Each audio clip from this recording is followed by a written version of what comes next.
যারা আগে ধরে বড় তাদেরকে বলছি বিশেষ করে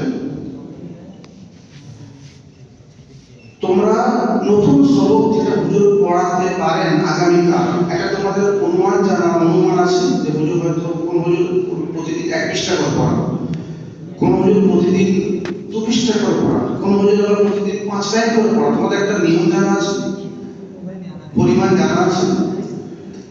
আগামীকালের নতুন পড়া মিনিমাম যতটা হুজুর পড়ান, যে কিতাবে তিনি যতটা পড়ান ততটা পরিমাণ সবক, নতুন সবক তুমি দেখে যাও। কিভাবে দেখবে? সবথেকে উত্তম পন্থা হচ্ছে ওর মধ্যে তুমি কোনটা ফেল, কোনটা ফাইল, কোনটা মাফউল এবং মাফউলের বিভিন্ন কিসিমগুলো আছে সেগুলো হাল কামিজ কি হচ্ছে সেগুলো তোমরা ভালোভাবে দেখে যাও। এবং নতুন শব্দ যেগুলো এসেছে যেগুলোর মানে তোমার জানা নেই সে শব্দগুলো ডিকশনারি দেখো, ডিকশনারি দেখে সেখান থেকে তুমি সে মানেগুলো, লঘবী মানেগুলো, শাব্দিক অর্থগুলো তুমি অর্জন করো এবং বুঝে পড়ার চেষ্টা করো। যতটা পারবে বুঝে পড়ার চেষ্টা করো, এটা সবথেকে উত্তম পন্থা। যদি এটা সম্ভব না হয় খুব মনোযোগ সহকারে আঙুল দিয়ে 3টে বার, কতবার বললাম?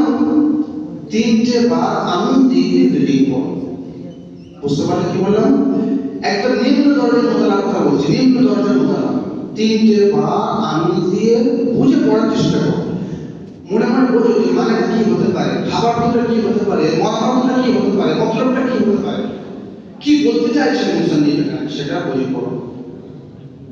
যারা নাজেরা পর্যায়ের ছাত্র তাদেরকে বলছি, যারা ছাত্র তাদেরকেও বলছি, তোমরা সবক করার আগে সন্ধ্যার পর থেকে সবক শুরু হয়, জোহরের পর সাধারণত তোমাদের নাজেরা দেখতে হয়, ওই সময়টা তোমরা খুব ভালোভাবে ডিপলি পড়ো। দেখবে 70% সবক প্রায় তোমার মুখস্থ হয়ে যাবে। আমি আমার জীবনের কথা বলছি, আমি মাগরিব বা কোনোদিন সবক করিনি আলহামদুলিল্লাহ। মাগরিবের পরে সবক খুব কম করেছি, জোহরের পরে সবক এক করে দিলাম, আল্লাহ ফিরিয়ে দিত।